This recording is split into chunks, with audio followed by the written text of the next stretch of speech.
What happens when we form limiting beliefs and negative emotions, you can form those before you're actually born and before you're conceived. And we're going to go back this weekend and actually retrieve some of those memories so you'll find out where you started to make those limiting beliefs. Good? So let me say, for instance, we're doing goal setting.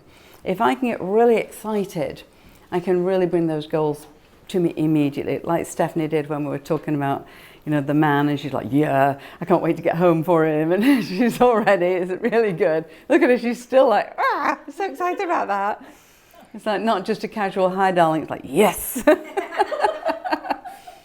So say I want to just get $10,000, okay, for a trip to Hawaii, big trip to Hawaii. So here I am, and who's done affirmations before? I am rich. No, you're not. I am really rich. I'm not. Yeah, I am. I'm healthy. You're not. Remember last week when you... It's like you've always got this back talk here going on. What we want to do is make sure that that conscious mind doesn't keep popping in and sending us off in the incorrect GPS setting. So here we are. Here's God. Oh. Ready to give you everything you want. I'm abundant, I'm here, let me shine my light on you, okay? So this guy sends up a thought, he's got a very long body. He sends up a thought and he says, I would like my nice $10,000 to go to Hawaii. And what happens immediately, he hears his mother's voice in his head. You can't have everything you want, you know. And then he hears the people at school going, that's a new bike? You can't have a new bike, you can have a second-hand one. And what happens is, all those little comments that he heard before he was 7, all 150,000 of them are actually forming little clouds above his head, blocking the sunshine. Okay? He himself is still the same. These little clouds are just stopping the unconscious mind and God from giving him what he wants. So this is the filter that we've set up from 5 years old. Okay? So what happens before 5 is that, before 7, is that we just take in everything. So if I say to my child, oh my gosh, a 5-year-old, I saw a spaceship yesterday, the 5-year-old's going to go, where is it? Where is it? Can I see it? Where is it? I want to see. If I say to a 7-year-old, I saw a spaceship yesterday, the 7-year-old's going to go, yeah, you've been watching a little bit of television, Mom. Just go sit down, have a cup of tea, right? So what happens is that filter comes in around 7 years old when we start doing analytical thinking, and this is also when all these little clouds have already formed, right? They're starting to form from that 6, 7, 8-year-old boy or girl. And what happens is I think, oh, I'd love that, and it literally, the thought doesn't get through the clouds. It may eventually find its way around the clouds. Woohoo! And God says, oh, you want $10,000 for Hawaii? Why don't you take $20,000? Here's a tax return. Right? And it depends on whether this guy's cleared up his negative thinking before that goal reaches him. So what happens is this man over here, or this lady over here, who hasn't got the clouds, who hasn't got those beliefs, that this person's worked on themselves like we're doing right now, those clouds aren't in the way, and the money attempts to get to this one over here, and eventually it can't get through, so it just goes straight to him. And he says, hey, look at that, I got $20,000 tax return, amazing, Hawaii, here I come. Get it?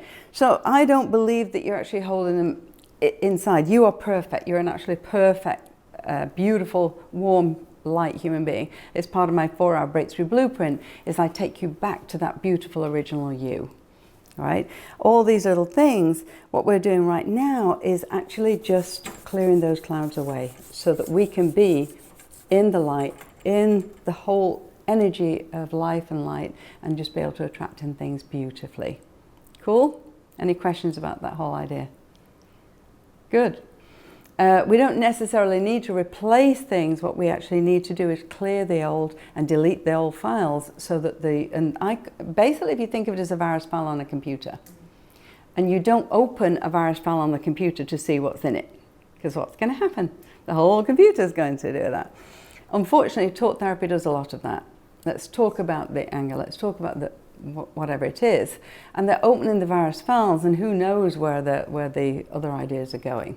What we want to do is identify the PPIs, the power potential inhibitors, identify them, delete them with various exercises, change the neurological link in your mind so that you change the neurological passageways so that we have big superhighways going straight up to God and the universe. Cool? All right, excellent. Yoshia, you had an amazing experience. Go ahead and tell us about it, if you would. Become very emotional. You became very emotional? Uh-huh. Because we're just so happy. She was and happy. Finally, I was able to be there. You were able to be there. Excellent. Yoshia was crying tears of joy. And Nick said, I didn't know what to say to her. You know, I didn't know whether she was sad. Here's the thing that's most important. You don't know what the other person is feeling when you're actually working with them. They could be tears of joy, they could be tears of sadness. So it's not, you don't say something like, what's wrong? What you'll say is what's happening, okay? When you are taking note of their goals, instead of asking a question, it's about what else. Just say what else, what else, what else. We're leaving it as open as possible. No yes, no's anywhere, please, because that just closes down the imagination. So we want what else, what else, what else have you found? And when you're actually taking notes for the interview, we're going to do a lot more work on interviews, so that was just like a preliminary work. I want you to realize that it's focused on feelings. So we could have a very nice interview saying, how did you go on? What's your house like? Oh, it's nice. It's blue, is it? Very good. What's your new car colour? Yellow. Oh, super. And it's what kind of car? That doesn't induce anything in anybody. It doesn't get that excitement going. It doesn't get that hotline to God going. So it's like, wow, what colour is your car? Oh, I love those cars. They're amazing. Your enthusiasm is what's going to make them enthusiastic. Your excitement is going to make their excitement.